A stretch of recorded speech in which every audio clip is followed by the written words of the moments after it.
Soul bliss Hindi में आपका स्वागत है। आत्मा विकास के चरण।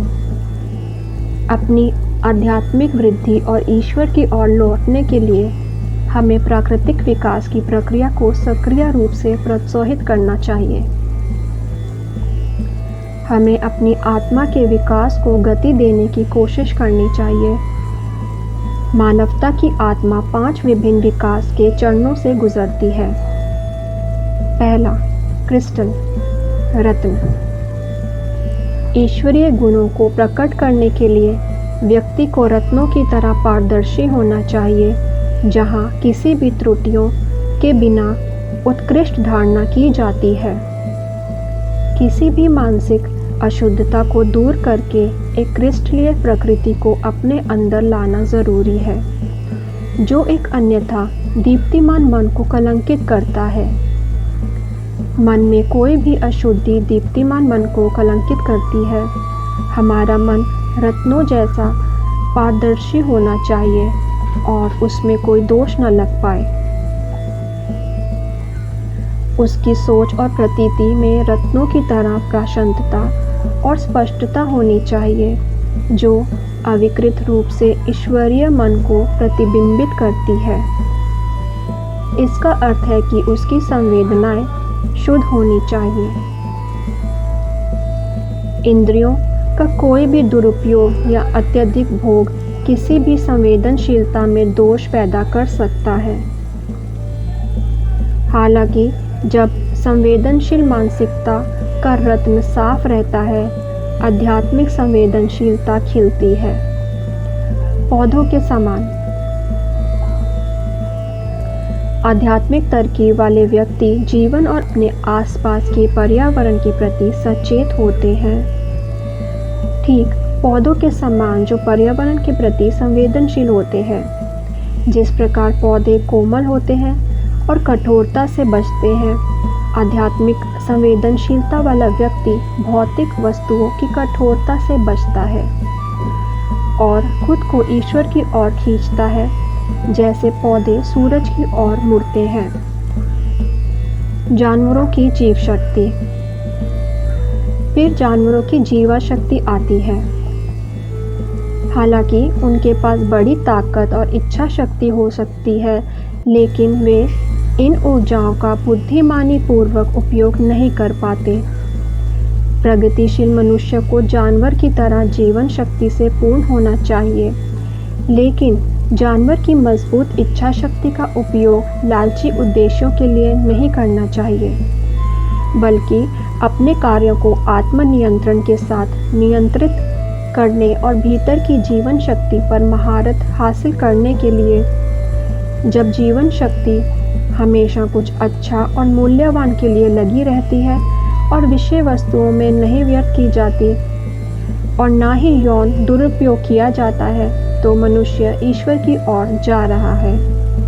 हालांकि यदि कोई अंधाधुंध पशुवादी प्रवृत्ति के आगे झुक जाता है, तो वे भौतिकता की ओर आकर्षित होता है। यही आम दृश्य है जो हम हर जगह देखते हैं। विपरीतता से योगी सीखता है कि जीवा शक्ति और इच्छा शक्ति को बुद्धिमानी से कैसे उपयोग करें। वे कमजोर नहीं बल्कि आत्म अनुशासन के स्वामी हैं। उन्हें शांत रहना और जीवा शक्ति की खोज के लिए अपने भीतर प्रकाश की खोज करने का ज्ञान होता है। आत्मा की ओर जाने को प्राणायाम कहा जाता है। क्रिया योग के अभ्यास के माध्यम से, जिसमें जीवन शक्ति को ब्रह्म विचरणों से हटाकर चेतना धीरे धीरे अपने ऊंचे स्वरूप में प्रबुद्ध होती है। चौथा, मानव। इस परिणाम स्वरूप यह तर्क संगत व्यक्ति सोचने वाला और विवेकी हो जाता है। स्पष्टता के साथ सोचने और तर्क करने की शक्ति में सतत प्रगति करता है। वह बुद्धिमान लोगों के साथ तर्क करता है और उनके व्यक्त करने और उदाहरण से सत्य को समझता है। यदि आप सदैव संदेह और भ्रम में उलझे हुए लोगों के साथ तर्क करते हैं, और विशेष रूप से यदि आपकी अपनी चेतना अभी सही समझ में स्थिर नहीं है, तो आपकी मनसा भी संदेह और भ्रम से ग्रस्त हो जाती है। बहुत से लोग विवाद जीतने की कोशिश करते हैं, लेकिन मैं उन्हें तुरंत विजय की भावना देता हूँ। उनसे बातचीत करने का कोई फायदा नहीं होता। मूर्ख वाद विवाद करते हैं, बुद्धिमान लोग चर्चा करते हैं। जब हमने मास्टर स्वामी श्री युक्तेश्वर जी के साथ बातचीत की तो वह शुद्ध तर्क द्वारा निर्देशित और उनके बुद्धि से स्मृत एक संवाद होता था। स्वामी सत्य का पालन करते हैं, मात्र सिद्धांतों का नहीं। हालांकि अधिकांश लोग अपनी भावनाओं के गुलाम होते हैं और अपनी राय से सीमित होते हैं। यदि दो व्यक्ति वास्तव में सत्य की खोज करते हैं तो वे जल्दी से समझौते पर पहुंच सकते हैं। केवल शुद्ध तर्क और शुद्ध भावना द्वारा ही आप ईश्वर और सत्य को प्राप्त कर सकते हैं। साधारण पुरुष में तर्क प्रमुख होता है और भावना छिपी रहती है। सामान्य महिला में भावना प्रमुख होती है जबकि तर्क छिपा रहता है। अधिक भावना होने पर यह भावना की शक्ति इमोशन में परिवर्तित हो जाती है और आपको पदार्थों के जाल में ले जाती है।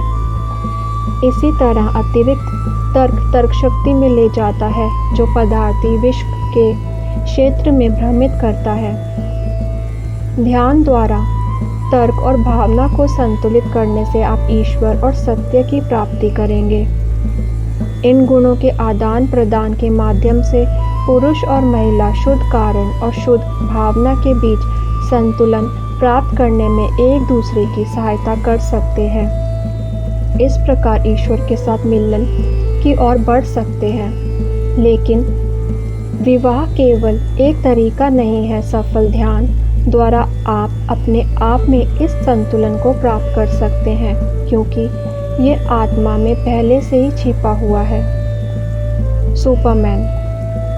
एक बार जब विवेकपूर्ण चरण और भावना की संतुलित स्थिति प्राप्त हो जाती है तो अंतक्रिया का अंतिम चरण प्रतीक्षा करता है। सुपरमैन के रूप में शुद्ध अंतर्ज्ञान और सर्वज्ञता प्राप्त करने की प्रतीक्षा करता है। सुपरमैन सहज रूप से अपनी आत्मा और आत्मा की गहराई का अनुभव करने में प्रगति करता है। अपनी मूल सर्वव्यापी स्थिति में लौटने के लिए अपनी चेतना को शरीर और भौतिक अस्तित्व की सीमाओं से पूरी तरह ऊपर उठाता है। मुक्त आत्मा एक बार फिर से परमात्मा से मिल जाती है। ध्यान और क्रिया योग के माध्यम से अपने शरीर को आध्यात्मिक बनाकर आप इस प्रक्रिया को तेज कर सकते हैं। आप अपने शरीर को विद्युत चुंबकीय ऊर्जा से बने प्रकाश के दीप्तिमान रूप में बदलते हुए देखेंगे। वीडियो को लाइक करें, चैनल को सब्सक्राइब करें और बेल आइकन दबाना ना भूलें। धन्यवाद।